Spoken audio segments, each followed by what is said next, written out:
Hello, praise the Lord. आप सबको प्रभु यीशु मसीह के सामर्थी नाम में जय मसीह की।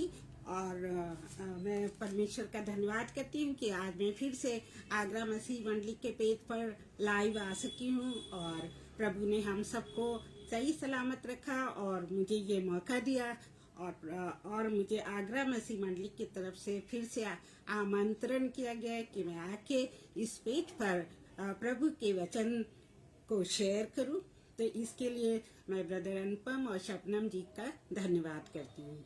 और आप सब जितने भी इस पे जुड़े हैं उन सब का मैं स्वागत करती हूँ तहे दिल से। और मैं चाहती हूँ कि आप सब तन मन धन से और आत्मा में इस वचन को सुने, क्योंकि ये वचन मेरा वचन नहीं है बल्कि ये परमेश्वर का वचन है। और ये वचन जो है वो सच्चा है, जो कि परमेश्वर ने पवित्र आत्मा के जरिए बाइबल में लिखवाया है। तो ये सारा वचन जो है वो इंस्पायर्ड वचन है और ये परमेश्वर की तरफ से है। और परमेश्वर का कहना है कि आकाश और पृथ्वी टल जाएंगे पर मेरा एक भी वचन नहीं टलेगा। तो इतना ज़्यादा हमको इसमें विश्वास करना है कि परमेश्वर का वचन सच्चा है और इसको कोई भी नहीं टाल सकता है। तो आइए हम अपनी आराधना को शुरू करेंगे और उससे पहले छोटी सी प्रार्थना करेंगे। आई होप आप सबको मेरी आवाज़ क्लियरली आ रही है, तो प्लीज़ कमेंट बॉक्स में लिखिएगा। और मैं शबनम जी और अनुपम ब्रदर का स्वागत करती हूँ, क्योंकि मुझे पता है कि वो देख रहे होंगे। और मैं आपसे अनुरोध करती हूँ कि आप प्लीज़ कमेंट बॉक्स में लिख दीजिए कि मेरी आवाज़ आपको क्लियर आ रही है। तो आइए हम प्रार्थना करें।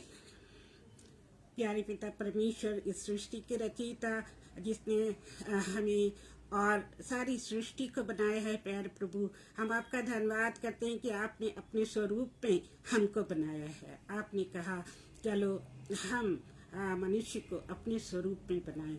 सो प्रभु जी, हम उसके लिए आपका धन्यवाद देते हैं। और आपने हमको इसलिए बनाया कि हम आपकी महिमा कर सकें, इस संसार में आपकी महिमा कर सके।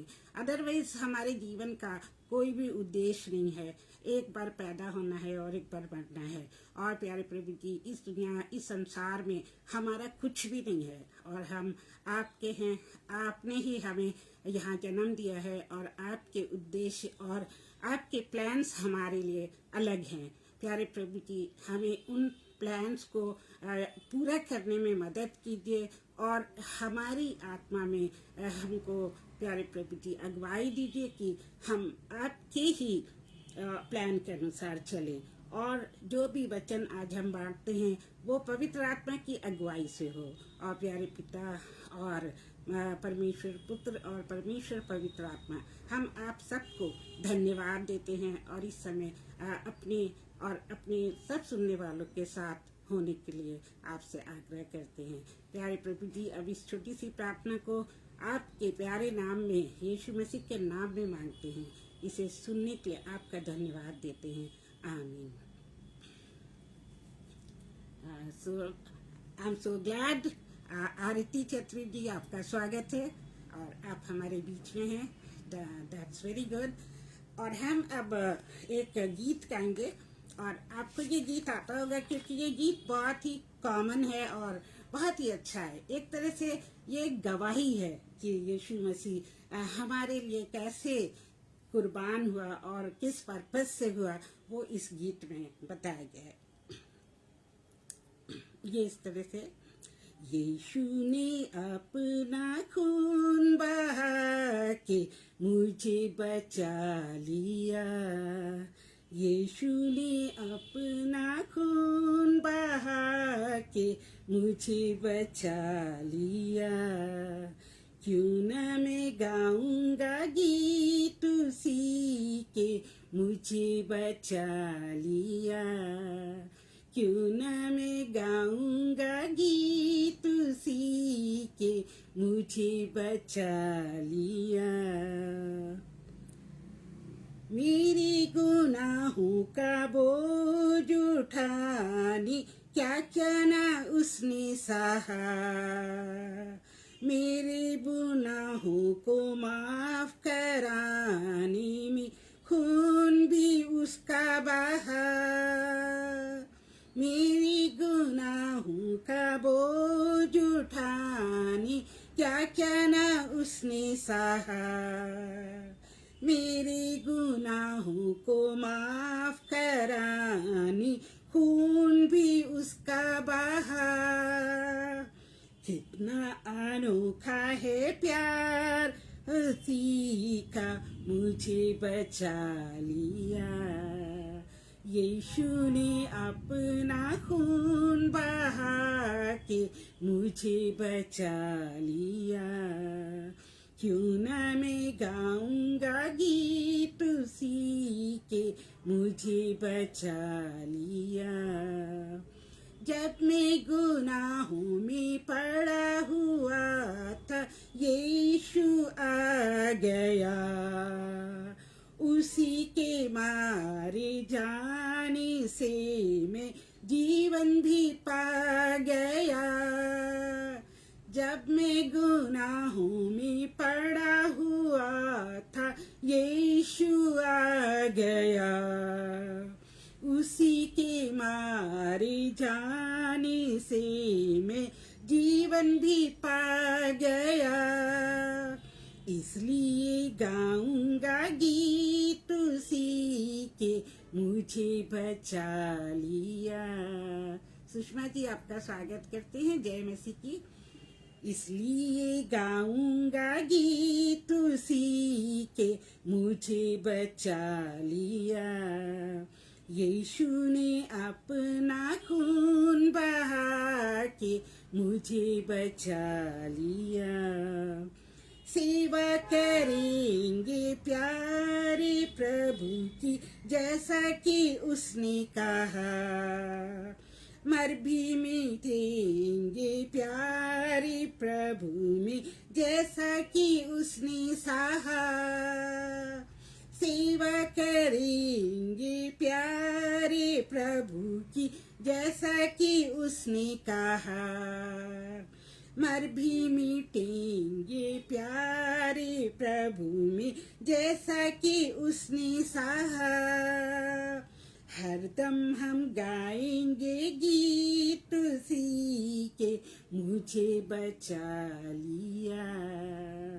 यीशु ने अपना खून बहा के मुझे बचा लिया। यीशु ने अपना खून बहा के मुझे बचा लिया। क्यों ना हम परमेश्वर का धन्यवाद करें और हमेशा उसकी प्रशंसा करें, उसके गीत गाएं, क्योंकि हमारे पापी जीवन को जो मरा हुआ था और उसको प्रभु यीशु मसीह ने अपने सैक्रिफाइस से, अपने बलिदान से जीवित किया और उसमें विश्वास करने से हमको अनंत जीवन की उसने प्रतिज्ञा दी है। हम परमेश्वर का धन्यवाद करते हैं कि उसने अपने इकलौते बेटे को भेजकर हमारा उद्धार किया। आइए अब हम वचन में चलेंगे और आज बहुत हफ्तों से हम होली स्पिरिट के बारे में सीख रहे हैं और आई थिंक ये मेरा तीसरा लेक्चर है जो कि होली स्पिरिट के बारे में, not lecture the speech. Actually I am teaching also in the college, that is I से lecture. So today's sharing is about the Holy Spirit, and I think it is the third episode. So if you have not watched the other episodes, then just go 2 weeks back and you can get into the touch with that. तो सबसे पहले हमको ये जानना चाहिए कि परमेश्वर जो है वो हमको अच्छी तरह से जानता है। हम परमेश्वर से कुछ भी नहीं छुपा सकते हैं। हमने पहले ये बताया था कि ऐसा क्यों है कि परमेश्वर हमें अच्छी तरह जानता है, वो हमारे हर काम को देखता है और हम उससे कुछ भी नहीं छुपा सकते हैं। वो इसलिए कि हमारा शरीर जो है वो परमेश्वर का मंदिर है और ये बाइबल में लिखा हुआ है कि क्या तुम नहीं जानते कि तुम परमेश्वर के मंदिर हो? क्या तुम नहीं जानते कि तुम पवित्र आत्मा के मंदिर हो? तो इस तरह से परमेश्वर हमेशा हमारे साथ साथ है और उसके बाद हमने सेकेंड एपिसोड में देखा था कि हमको हर समय परमेश्वर की उपस्थिति का ज्ञान होना चाहिए। हर समय हमें उसकी उपस्थिति को महसूस करना चाहिए। जैसे कि हम अपने घर में अपने परिवार वालों से बात करते हैं, अपने मित्रों से बातें करते हैं और रूबरू हम उनको देखते हैं और हम आपस में बात करने का आनंद लेते हैं। उसी तरह से हमको परमेश्वर से बात करनी चाहिए। और आप अकेले में बैठ के उससे बातें कर सकते हैं। हम उससे अपने कहीं भी सफ़र कर रहे हैं तो उससे बातें कर सकते हैं, क्योंकि परमेश्वर के कान हमेशा हमारी तरफ लगे रहते हैं और वो हमारी आवाज़ सुनने के लिए जो है बहुत ही उत्तेजित रहता है कि मेरे बच्चे मुझे कब पुकारेंगे और मैं उनकी बातें सुनूंगा। तो आज का वचन जो है हम शुरू करते हैं। साम आज के वचन की पहले तो हम शीर्षक बता देते हैं। उसका शीर्षक ये है कि how to know you are walking according to the holy spirit. How to know that you are walking according to holy spirit means हम कैसे ये जान सकते हैं कि हम पवित्र आत्मा की अगुवाई में चल रहे हैं। क्योंकि कई बार तो हम कहते हैं कि हम क्रिश्चियन हैं और हम विश्वासी हैं, हमने प्रभु यीशु मसीह को ग्रहण किया है और हमारे अंदर पवित्र आत्मा उनके वायदे के अनुसार आ गई है और परमेश्वर हमारा पिता है। हम बहुत कुछ कहते हैं, लेकिन हम उस पवित्र आत्मा का एहसास नहीं कर पाते हैं और हम सोचते हैं कि बस ये सब बातें चर्च में होती हैं या मीटिंग्स में होती हैं और उसके बाद हमारा कोई भी सरोकार प्रभु से नहीं है। लेकिन ऐसा नहीं है मेरे प्रियो, बिकॉज साम 139:23 में दाऊद क्या कहता है? भजन संहिता 139:23 में दाऊद कहता है, हे परमेश्वर मुझे जांच कर जान ले, मुझे परख कर मेरी चिंताओं को जान ले। यहाँ पे दाऊद को पता है कि परमेश्वर उसके करीब है और वो परमेश्वर से खुद पूछ रहा है कि हे परमेश्वर, हे पिता, मुझे जांच ले और मुझे परख भी ले। तो हमें भी परमेश्वर के सामने ऐसे ही बोलना है कि परमेश्वर आप मुझे जांचिए, आप मुझे परखिए कि मैं आपकी आज्ञाओं के अनुसार चल रहा हूँ, चल रही हूँ कि नहीं, और जहाँ पर मैं नहीं हूँ, आपकी आज्ञाओं को मानती हूँ या मानता हूँ, तो उस जगह मुझे गाइडेंस दीजिए। और वो अगुवाई कौन करता है? वो अगुवाई हमें हमारी पवित्र आत्मा करता है, क्योंकि यीशु मसीह ने कहा, देखो मैं जाता हूँ लेकिन तुम्हारे लिए एक सहायक छोड़ जाता हूँ और वो सहायक तुमको बताएगा कि तुम्हें किन रास्तों पर चलना है और कब क्या कहना है। तो इस बात पर हमें विश्वास करके ये एहसास हमारे दिल में हमेशा रखना है कि पवित्र आत्मा जो है वो हमारी अगुवाई कर रहा है। इसीलिए परमेश्वर बाइबल में कई बार कहते हैं कि मत डर, मैं तेरे साथ हूँ। तो वो किस रूप में हमारे साथ है?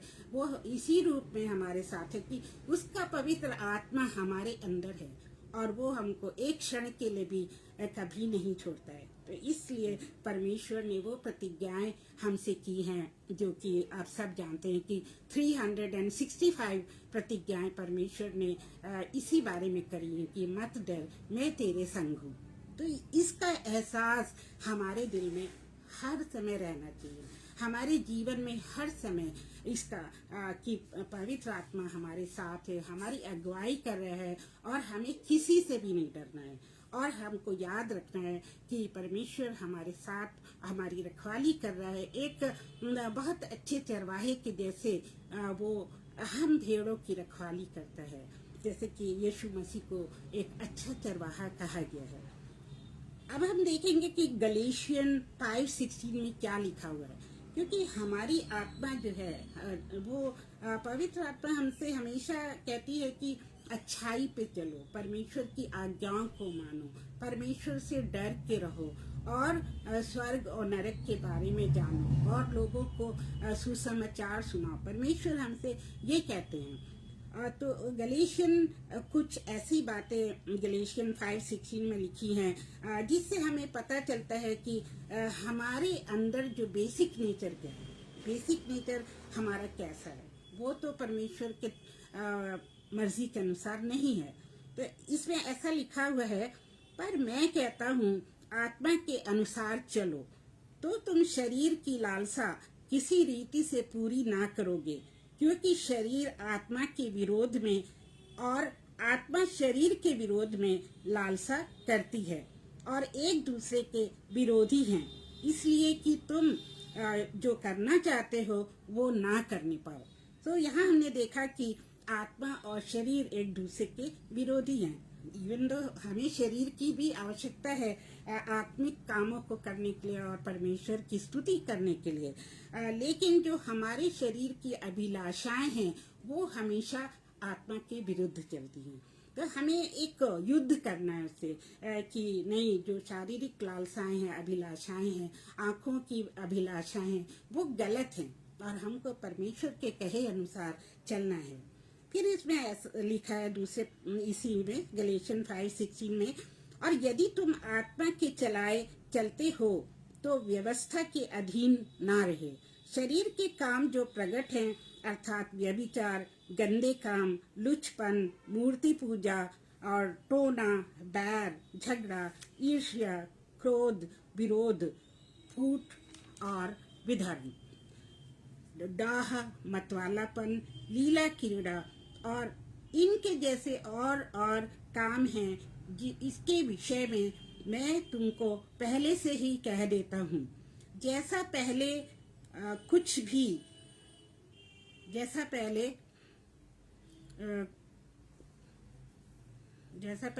भी कह चुका हूँ कि ऐसे ऐसे काम करने वाले परमेश्वर के राज्य के वारिस ना होंगे।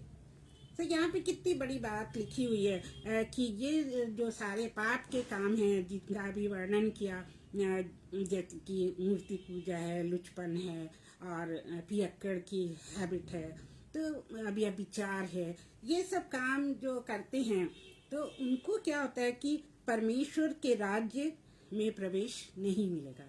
बहुत से लोग सोचते हैं कि हाँ, हमने तो यीशु मसीह को ग्रहण किया है, हमारा उद्धार हो गया है, हम प्रभु यीशु मसीह हमारा मुक्तिदाता है, और वो सोचते हैं कि उसकी जो करुणा है, उसका जो अनुग्रह है, वो हमें सारे पाप करने की अनुमति देती है, क्योंकि जितना पाप बढ़ता है उतना ज़्यादा उसका अनुग्रह बढ़ता है, ऐसे बाइबल में लिखा हुआ है। लेकिन वो किसी और संदर्भ में लिखा हुआ है। इसका ये मतलब नहीं है कि हम पाप पे पाप करते ही चले जाएं और शरीर की अभिलाषाओं को हम पूरा करते जाएं, क्योंकि एक समय ऐसा आता है कि परमेश्वर जो है वो बहुत दुखी हो जाता है और नाराज हो जाता है, और वो क्या करता है कि अपनी ही संतानों को वो नाश कर देता है।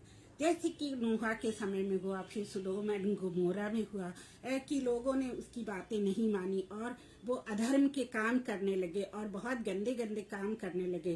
तो परमेश्वर क्रोधित हो गया और उसने उनको पूरी तरह से नाश कर दिया, और नूहा केवल बच गया था और उसका परिवार। तो इस तरह हम देखते हैं कि हमें परमेश्वर का भय मानना जरूरी है, और वो हमें कौन बताता है? हमारी आत्मा बताती है कि परमेश्वर से डर के रहो, मतलब परमेश्वर की आज्ञाओं का उल्लंघन कभी मत करो। ये नहीं कि हम कुछ करना चाहते हैं, घूमना चाहते हैं, किसी के साथ हम बाहर जाना चाहते हैं और बुरे काम करते हैं और हम सोचते हैं कि परमेश्वर हमें माफ़ कर देगा। तो ऐसा नहीं है। जब हम एक बार मसीही जीवन अपना लेते हैं तो हमको उसके अनुसार चलना भी चाहिए, हमारे विश्वास के अनुसार हमको चलना चाहिए, अदरवाइज हमारा विश्वास व्यर्थ है और प्रभु यीशु मसीह का बलिदान भी व्यर्थ है, क्योंकि वो सूली पे क्यों चढ़ा? ताकि हमारे पाप क्षमा हो जाएं। और जब हम पाप करते हैं उसके बावजूद भी तो हम बार बार यीशु मसीह को क्रूस पर चढ़ाते हैं। तो क्या हम वो दर्द उसको फिर से देना चाहते हैं? क्या वो कोड़ों की मार और वो सूली पे चढ़ाया जाना और उसका लहू बहाना क्या हम आज भी चाहते हैं? तो जब ऐसा मैं सोचती हूँ तो मुझे बहुत ही ज़्यादा मन में पीड़ा होती है कि जब मैं प्रभु में नहीं आई थी तो हम कितने सारे पाप करते थे, मतलब झूठ बोलना और एक दूसरे की चीज़ें ले लेना, घर में ही एक दूसरे की चीज़ें लेके छुपा लेना और बाहर बिना बताए चले जाना, अपने माँ बाप को बिना बताए बाहर घूमना और अपनी फीस के पैसे ही चोरी करके उससे अपने लिए सामान खरीदना। तो ऐसे से काम हम बचपन में करते थे, और वो सारे काम कितने गलत थे, क्योंकि वो सारे काम जो हैं बाइबल में 10 कमांडमेंट्स में मना किए गए हैं। लेकिन जब हमें ये एहसास हुआ कि ये काम गलत हैं और प्रभु यीशु मसीह हमको बचाना चाहता है, हमारा परमेश्वर पिता हमको बचाना चाहता है और वो हमको स्वर्ग में अपने साथ रखना चाहता है, तब मुझे ये एहसास हुआ कि हमें कैसा जीवन जीना चाहिए। और उस जीवन को जीने के लिए भी हम एक लेवल से दूसरे लेवल पे चढ़ते हैं। एकदम से हमारा जीवन नहीं बदल जाता कि रात में हमने प्रभु को अपना जीवन दे दिया और सुबह से हम बिल्कुल बदल गए, ऐसा नहीं होता है। क्योंकि वो जीवन का परिवर्तन जो है हमारे अंदर आता है ओनली प्रभु की करुणा से, ओनली पवित्र आत्मा के गाइडेंस से। और जब हम उसकी आवाज़ को सुनते हैं, उसकी आवाज़ को इग्नोर नहीं करते हैं, तभी वो आता है। और ये युद्ध जो है वो चलते रहना है। ये युद्ध जो हमारे मन में चल रहा है, जो शरीर के विरुद्ध हमारा आत्मिक युद्ध चल रहा है, वो युद्ध जो है वो चलते ही रहता है। इवन आफ्टर बिकमिंग विश्वासी विद बिलीवर, ये युद्ध जो है वो जारी रहता है। तो हमको परमेश्वर की मदद से, पवित्र आत्मा की सहायता से इस युद्ध को जीतना है। और हमने ये भी देखा था कि परमेश्वर के अनुसार चलने के लिए हमारा कैरेक्टर कैसा होना चाहिए। आई थिंक ये जस्ट मेंशन किया था। हमारा कैरेक्टर किसके जैसे होना चाहिए? जीसस क्राइस्ट के जैसे होना चाहिए। क्योंकि हमें इस संसार के सदृश नहीं बनना है, बल्कि हमको प्रभु यीशु मसीह के अनुसार चलना है और प्रभु यीशु मसीह के ही स्वरूप में बनना है। तभी हम जो है परमेश्वर को प्रसन्न कर सकते हैं। जैसे कि एक मिट्टी को लेकर कुम्हार बनाता है, उसको बार बार जो है उसको गूंथता है, उसको मिट्टी को, फिर उसका पात्र बनाता है, फिर वो बिगड़ जाता है, फिर वो उसको तोड़ता है, फिर बनाता है। और जब तक वो एक सुंदर पात्र के रूप में नहीं बन जाता है, एक सुंदर बर्तन के रूप में नहीं बन जाता है, तब तक परमेश्वर उसको तोड़ता, मरोड़ता और बनाता है। तो ये नहीं कि हमारे जीवन में हमेशा जो है वो बड़ा ही आरामदायक चीज़ें होंगी या हमारा जीवन आराम का होगा, ऐसा नहीं है। क्योंकि परमेश्वर के लोगों को इसी तरह से परमेश्वर जो है वो ट्रेन करता है। अगर हम जल्दी सीख जाते हैं तो वेल एंड गुड, अगर हम जल्दी नहीं सीखते हैं तो उसको बार बार हमें तोड़ के बनाना पड़ता है। और इसी तरह से जब चांदी को आग में तपाया जाता है, तभी चांदी जो है वो चमकती है। और वो जो चांदी चमकाता है, वो बार बार उसको भट्टी में से निकाल कर उस पे कपड़े को पोंछ के देखता है कि ये चांदी ठीक से चमक गई है कि नहीं चमक गई है। सेम थिंग सोने के लिए भी की जाती है, गोल्ड के लिए। तो जब उस चांदी के बर्तन में उसको कारीगर को अपनी शक्ल दिखाई देने लगती है, तभी वो उसको आग में डालना बंद करता है। सो मेरे प्रियो, आप देख सकते हैं ना कि हमें उस लेवल तक पहुंचाने के लिए परमेश्वर को कितना काम करना पड़ता है, और हमें भी उस कष्ट के थ्रू गुजरना होता है। और अगर हम जल्दी सीख जाते हैं तो हमारी वो वाली पीड़ाएं जल्दी खत्म हो जाती हैं। पर ऐसा मैंने पढ़ा है कहीं कि अगर आप आग की भट्टी में नहीं डाले गए हो, अब अगर आपको गूंधा नहीं गया है, रौंदा नहीं गया है, तो आप सच्चे जो हो संतान नहीं हो, परमेश्वर की सच्ची संतान नहीं हो। क्योंकि परमेश्वर इसी तरह से अपने बच्चों को जो है वो अपने स्वरूप बनाना चाहता है। तो क्यों ना हम उसकी जो जितनी भी क्रियाएं हैं उसको हम अच्छी तरह से ग्रहण करें और उसकी आज्ञाओं के अनुसार हम चलें, और जल्दी ही हम उनके वचनों पर चलना सीख जाएं। फिर रोमन्स चैप्टर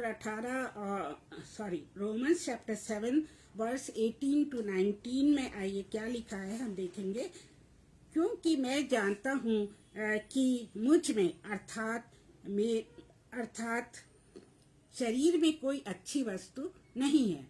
परमेश्वर कह रहे कि मैं जानता हूँ कि शरीर में कोई अच्छी वस्तु नहीं है, इच्छा तो मुझ में है, परंतु भले काम मुझसे बन नहीं पड़ते।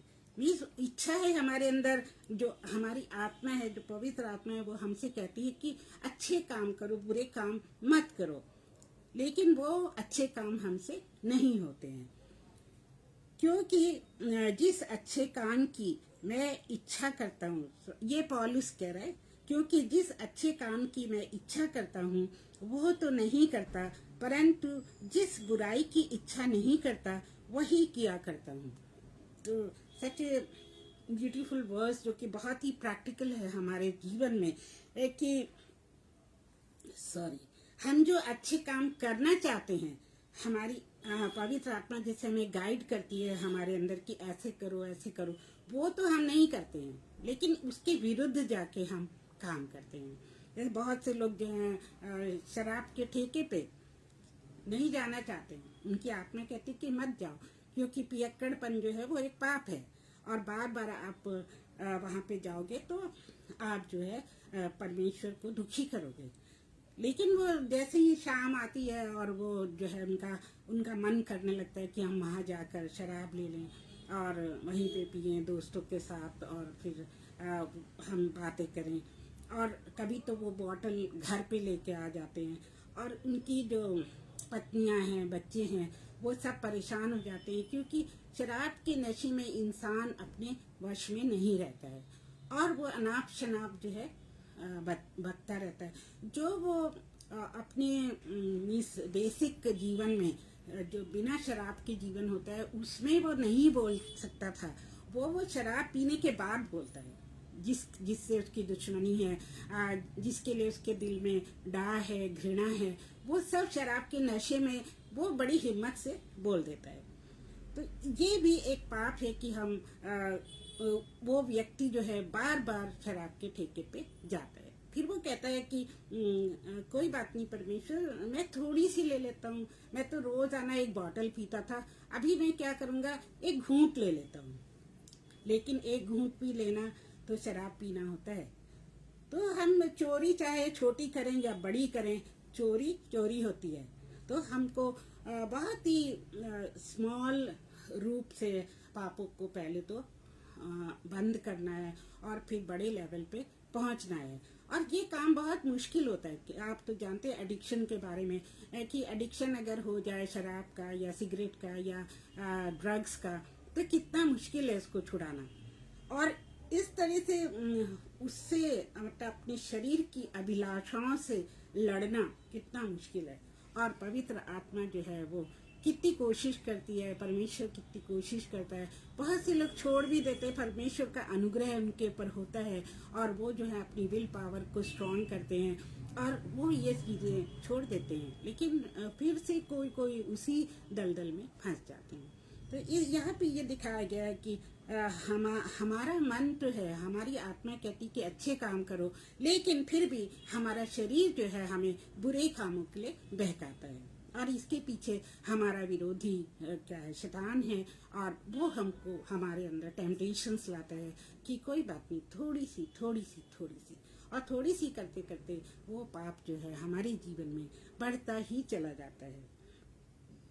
फिर रोमन्स 7:23 में आइए देखिए क्या लिखा हुआ है। इसमें लिखा है, परंतु मुझे अपने अंगों में दूसरे प्रकार की व्यवस्था दिखाई पड़ती है, जो मेरी बुद्धि की व्यवस्था से लड़ती है और मुझे पाप की व्यवस्था के बंधन में डालती है।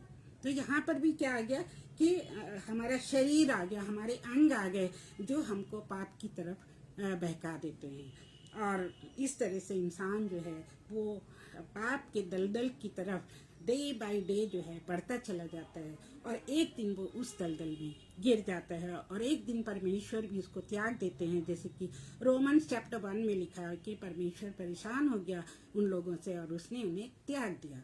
तो ऐसा ना हो मेरे प्रियो कि हमारे पापों के कारण परमेश्वर हमें त्याग दे, क्योंकि अगर वो हम मनुष्य जाति को त्याग देते हैं तो उसकी जगह हमें पता है कि कहाँ होगी, और उस नरक में गंधक की आग में जलना कितना कष्टदायक होगा।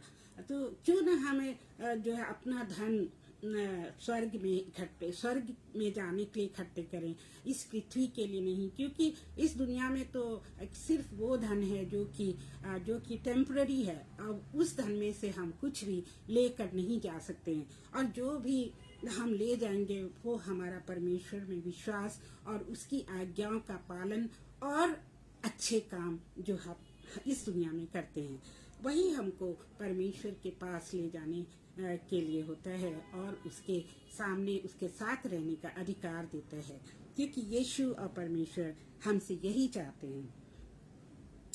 तो ये हो गया उनकी ये टू फोर्सेस जो हैं, टू फोर्सेस, शारीरिक अभिलाषाएं और आत्मिक इच्छा, ये हर समय एक दूसरे से लड़ते रहते हैं। हर दिन हमारे जीवन में द्वंद्व चलता रहता है, ये करूं कि ना करूं, ये करूं कि ना करूं, ऐसा होगा तो क्या होगा, इस तरह के द्वंद्व जो चलते रहते हैं। ये नहीं कि हमेशा जो है बहुत ही पाप भरी बातें हों। जैसे मैंने एक बार बताया था कि हमारे कॉलेज में जब भी इंस्पेक्शन होता है तो क्या होता है कि बहुत सारे स्टाफ को बुला लिया जाता है बाहर से कि तुमको हम 5,000 दे देंगे, एक दिन के लिए हमारे स्टाफ में वो सम्मिलित हो जाओ, ताकि हम इंस्पेक्टर को दिखा सके कि हमारे पास इतने स्टाफ हैं और वो अकॉर्डिंग टू द जो आईएनसी के रूल्स होते हैं उसके अनुसार है।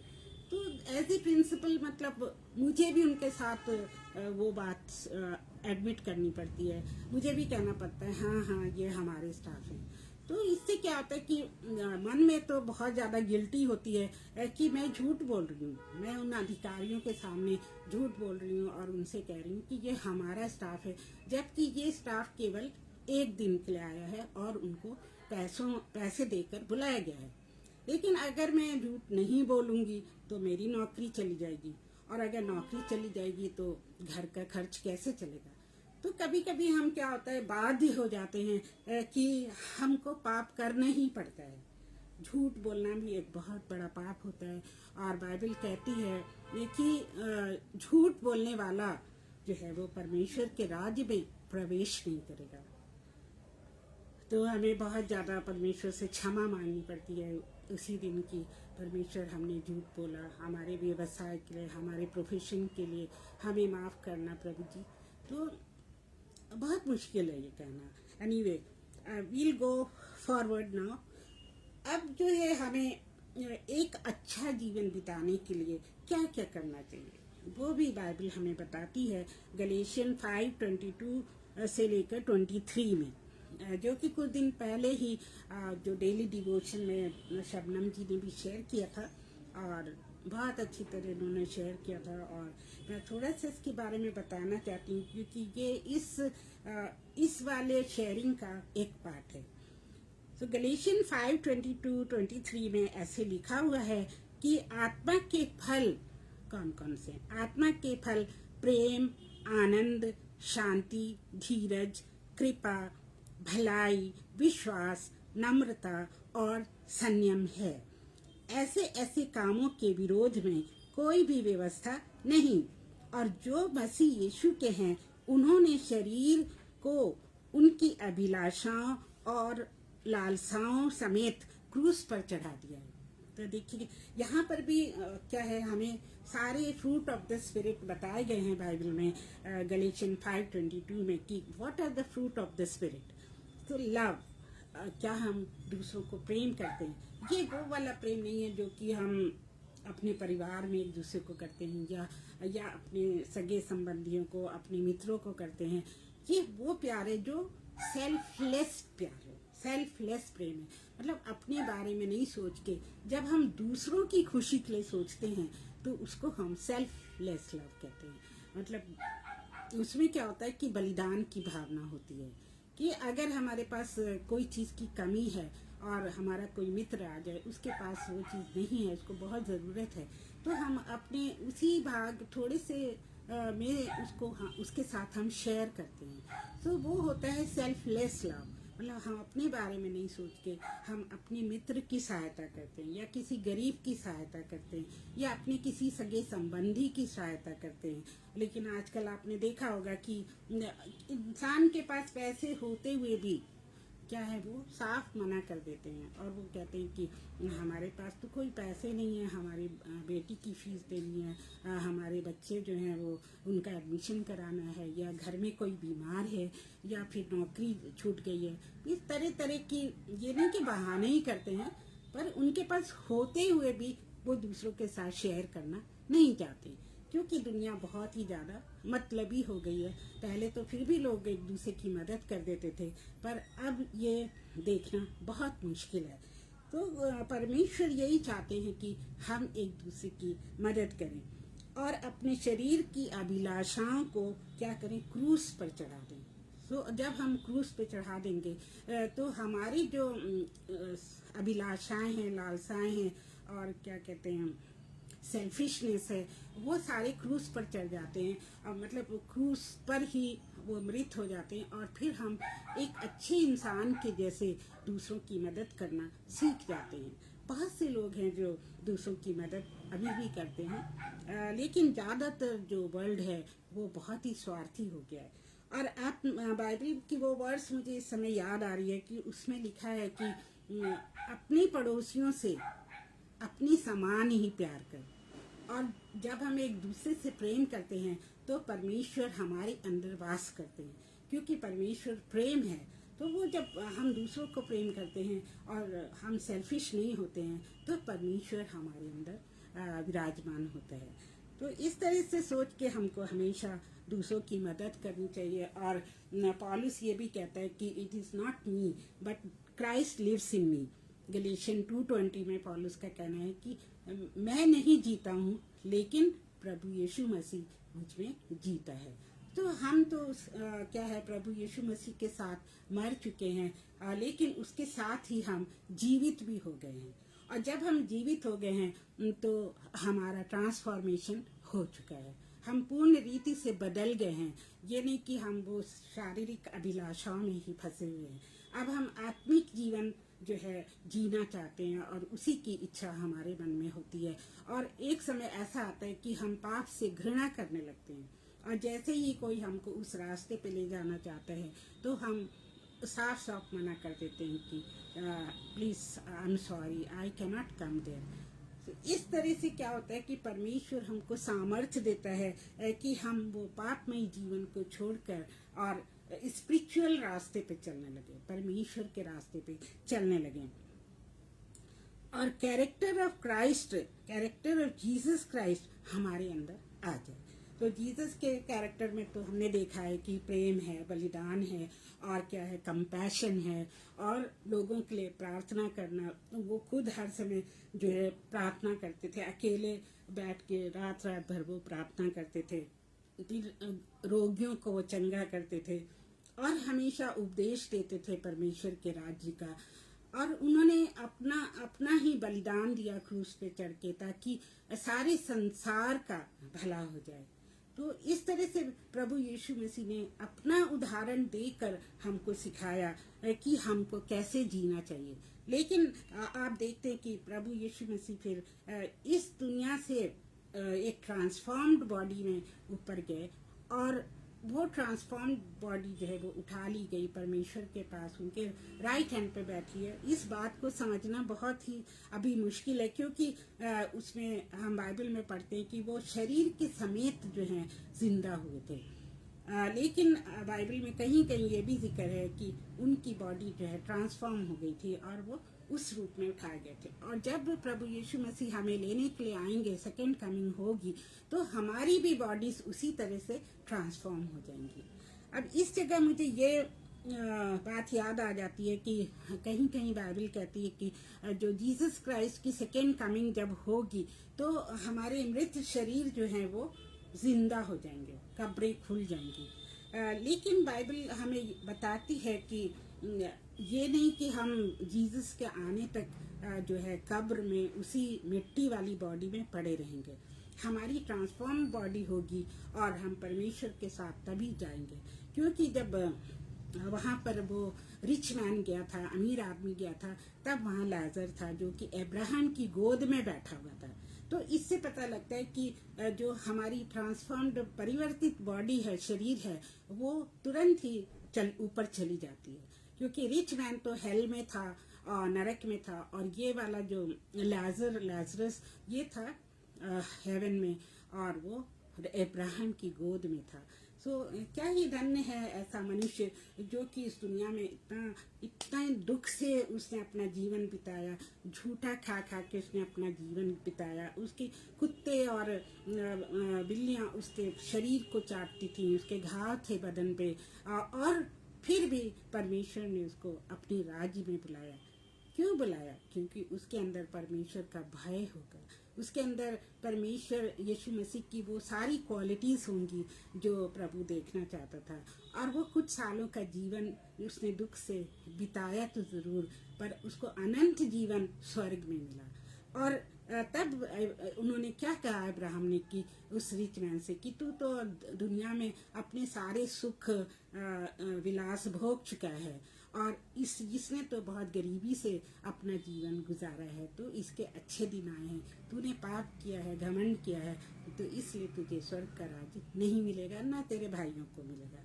तो इस तरह से हम देखते हैं कि जब भले ही हम दुनिया में गरीब हों, भले ही हम दुनिया में बहुत सारा कष्ट उठाएं, लेकिन अगर हम परमेश्वर की आज्ञा के अनुसार चलेंगे, प्रभु यीशु मसीह को जानेंगे और पवित्र आत्मा की अगुवाई से चलेंगे, तो ज़रूर हम स्वर्ग में प्रवेश करेंगे और प्रभु यीशु मसीह के साथ और उनके फरिश्तों के साथ हम रहेंगे। सो परमेश्वर जो गॉड में, यीशु मसीह में जो भी नेचर है, वो नेचर हमको अडॉप्ट करना चाहिए। क्योंकि परमेश्वर ने कहा शुरू में उत्पत्ति में कि आओ हम मनुष्य को अपने स्वरूप में बनाएं। तो अपना स्वरूप मतलब पिता परमेश्वर और पिता पुत्र और पिता और पवित्र आत्मा। सो पिता पुत्र और पवित्र आत्मा तीनों ने हमको बनाया है, लेकिन तीनों ने मिलकर तो बड़ी खुशी से हमें बनाया कि हम अच्छे होंगे, हम उनकी बड़ाई करेंगे और हम दुनिया में उनकी आज्ञाएं मानेंगे। लेकिन ऐसा नहीं हुआ, और परमेश्वर ने देखा कि जो मनुष्य जाति है वो बहुत ही पाप में गिर गई, और तब उसको पछतावा भी हुआ कि मैंने मनुष्य को क्यों बनाया। उत्पत्ति में ये वर्ष भी कहीं लिखी है कि परमेश्वर पछताया कि उसने मनुष्य जाति को क्यों बनाया, और उसके बाद उसने उनको नाश भी किया। सो हम देखते हैं कि परमेश्वर हमसे जितना प्यार करता है, जब हम बिगड़ जाते हैं तो वो हमसे उतना ही गुस्सा भी करता है। तो ये नहीं कि हम हमेशा परमेश्वर के प्रेम के बारे में ही लोगों को बताएं, लेकिन परमेश्वर के क्रोध के बारे में भी हमें लोगों को बताना चाहिए कि उसको प्रेम को कोई इजी ना ले। वो जाने कि अगर हमारा पिता हमसे प्रेम करता है तो हमारा पिता चाहता है कि हम सभ्य और अच्छे बन के रहें और उसकी आज्ञाओं का पालन करें, और पिता चाहता है कि हम उसके साथ सदैव रहें। तो इस बात का हमें ध्यान रखना चाहिए। फिर परमेश्वर कैसा है? दयालु है, तो वो दया हमारे अंदर भी होना चाहिए। बाइबल कहती है if you are merciful then God will show you mercy. अगर हम मर्सीफुल नहीं है तो खुदा भी हमारे ऊपर दया नहीं करेगा। एंड ऑल्सो कि हमको जो है दूसरों के पापों को क्षमा कर देना चाहिए। अगर कोई हमारे सामने पश्चाताप करता है, अपनी गलतियों को मान लेता है, तो हमें उसको क्षमा कर देना चाहिए। हम अगर उसके पापों को, दूसरों के पापों को क्षमा करेंगे, तभी परमेश्वर हमको क्षमा करेंगे। तो यीशु मसीह ने अपने इस धरती पे जो भी जीवन काल उन्होंने बिताया, उसमें ये बात उन्होंने बहुत अच्छी तरह स्पष्ट रूप से कही है कि आप जितने बार हो सके अपने विरोधी को क्षमा करें। तो वो क्षमा करना भी बहुत मुश्किल होता है, और उस बात को अपने मन में रखना भी बहुत मुश्किल होता है। अगर हम किसी को क्षमा नहीं करते तो हमारे सिर पे क्या है, एक बोझ, पहाड़ के समान एक बोझ होता है, और हम हर समय उस व्यक्ति के बारे में सोचते रहते हैं, और उसकी ही हमारा कंट्रोल उस व्यक्ति के सोच से ही होता है, उसके थॉट में होता है। लेकिन जब हम उसको क्षमा कर देते हैं तो वो सारा बोझ जो है वो चकनाचूर होके गिर जाता है, और हमारा मन जो है वो शांति से भर जाता है। इसीलिए परमेश्वर ने हमको एक दूसरे को क्षमा करने की भी आज्ञा दी है। सो ये थी पहली कैरेक्टरिस्टिक जो कि ये दर्शाती है कि परमेश्वर जो है वो ये सारे कैरेक्टर्स हमारे अंदर देखना चाहता है, और ये हमें जताते हैं कि हम होली स्पिरिट में चल रहे हैं। अगर हम ये कैरेक्टर्स नहीं रखते हैं तो इसका मतलब है कि हम झूठे हैं और हम फरेबी हैं और हम केवल दुनिया को दिखाने के लिए ये सारे काम कर रहे हैं। और इसी समय मैं ये बात बताना चाहती हूँ कि एक मैंने वीडियो देखा था मीन्स, तो उसमें ये बताया था कि एक ऐसा व्यक्ति था जो कि बहुत धर्मी था और वो प्रचार करता था और उसने बेबी फोल्ड अनाथ आश्रम खोल रखा था। वो बच्चों को प्रभु यीशु मसीह के बारे में भी बताता था और वो दान देता था, बहुत कुछ करता था। लेकिन जब वो हेवन में गया मृत्यु के पश्चात, तो उसको परमेश्वर ने अंदर आने से मना कर दिया। और वो इंसान कहने लगा कि प्रभु मैंने तो इतने अच्छे काम किए, आपकी आज्ञाओं को मानकर ये किया है वो किया है। तो प्रभु कहता है लेकिन तुम्हारा इंटेंशन इन सब बातों के पीछे गलत था। उस व्यक्ति का इंटेंशन, सोच क्या गलत थी कि वो ये सारे काम जो है वो अपनी बड़ाई के लिए करता था। वो ये नहीं सोचता था कि परमेश्वर की बड़ाई हो, परमेश्वर की महिमा हो। वो अपनी महिमा के लिए ये सारे काम करता था। और हम में से बहुत सारे लोग हैं आज भी जो अपनी बड़ाई के लिए ये सारे धर्म के काम करते हैं कि लोग उनकी बड़ाई करें, उनकी वाह वाह करें। तो इस तरह की सोच रखने वालों से परमेश्वर घृणा करता है, वो अपने राज्य में उनको प्रवेश नहीं करना चाहता है। तो ये बात भी हम बाद में देखेंगे कि जैसे कि हाँ, कुछ लोग प्रभु यीशु मसीह के पास आते हैं, लूका में ये एक चैप्टर है, और वो कहते हैं कि मतलब वो परमेश्वर के राज्य में जाना चाहते हैं और प्रभु यीशु मसीह कहते हैं कि मैं तुम्हें नहीं जानता, I don't know you. So they say that प्रभु हमने तो आपके नाम से दुष्ट आत्माएं निकाली, हमने बीमारों को चंगा किया और हमने सारा जीवन आपको दिया, तो हमें क्यों नहीं आप प्रवेश करने दे रहे हैं। तो फिर प्रभु यीशु मसीह कहते हैं कि हे कपटियों, मैं तुमको नहीं जानता, तुम मुझसे दूर हो जाओ। तो वो इसी किस्म के लोग हैं अभी जो हमने वर्णन किया, जो कि सिर्फ सेल्फ ग्लोरी चाहते हैं, जो कि सिर्फ अपनी ही बड़ाई चाहते हैं दुनिया में और अपने को बहुत ज़्यादा शो ऑफ करना चाहते हैं। उन लोगों को परमेश्वर पहचानने से भी मना करते हैं। इसीलिए जो spirit fruit of the spirit है उसमें एक ह्यूमिलिटी भी है कि हम नम्र बन के रहें, हम नम्रता से रहें। हम ये नहीं कि बहुत अपनी ही बड़ाई करें, सेल्फ प्रेज करें। वो बात जो है परमेश्वर को बिल्कुल पसंद नहीं है। हम हमेशा परमेश्वर की बड़ाई करें, अपनी बड़ाई कभी ना करें। Let others speak about you. Bible कहती है कि दूसरों को तुम्हारी बड़ाई करने दो, लेकिन तुम अपने मुंह से अपनी बड़ाई कभी ना करना। तो ये बात मुझे बहुत ही अच्छी लगी कि परमेश्वर का वचन हमें इतनी अच्छी अच्छी बातें सिखाता है। अब जो दूसरा कैरेक्टरिस्टिक है, पहला तो हमने वर्णन कर लिया है और टाइम भी हो चुका है, तो मैं सोचती हूँ कि जो बाकी है हम अगले वाले प्रचार में करेंगे। तो आज इसी समय 8 से 9 बजे के समय आप सब आमंत्रित हैं और ज़रूर आइएगा और प्रभु के वचन को हम बांटेंगे। और आगरा मसीह मंडली के पेज पर हर मंगलवार को मैं आती हूँ। इसको आप सब्सक्राइब करिए, लाइक करिए और दूसरों के साथ भी शेयर करिए। और ब्रदर अनुपम और शबनम जी के लिए हमेशा प्रार्थना करिए और जितने लोग इस पर बोलने आते हैं उन सब के लिए प्रार्थना करिए, क्योंकि हमारी प्रार्थनाएं परमेश्वर सुनता है। आइए हम छोटी सी प्रार्थना करें। प्यारे प्रभु यीशु मसीह, प्यारे पिता परमेश्वर, पवित्र आत्मा, हम आपका धन्यवाद देते हैं प्रभु जी कि आप हमारे साथ रहे, हम सबके साथ रहे और आपने अपनी अच्छी शिक्षाएं हमें दी। और प्रभु जी हमको इतनी सामर्थ्य दीजिए, इतनी ताकत दीजिए कि हम इन सारी शिक्षाओं को मान सकें और आपके बताए हुए वचनों के अनुसार चल सकें और हम सच्चे विश्वासी बन सकें। अपना स्वार्थ नहीं बल्कि हम दूसरों का स्वार्थ देखें, अपनी महिमा नहीं बल्कि आपकी महिमा को देखें। और प्रभु जी हम सब के साथ हुई, हम सब को अपना आशीर्वाद दीजिए और फिर हम नेक्स्ट टाइम मिलें, हम सबको स्वस्थ और अच्छा रखें। और ये सारी प्रार्थना को हम प्रभु यीशु मसीह के सामर्थी नाम में मांग लेते हैं, आमीन। आप सबको गुड नाइट एंड धन्यवाद कि आप मेरे साथ बने रहे। और मुझे आशा है कि आप अगली बार भी 8 बजे मंगलवार को इस स्टेज पे मेरे साथ जुड़ेंगे, लेकिन इसका ये मतलब नहीं कि आप सिर्फ मेरे साथ जुड़ें, जो दूसरे परमेश्वर के लोग आते हैं उनके साथ भी जरूर जुड़ें। जय मसीह की। God bless you and see you.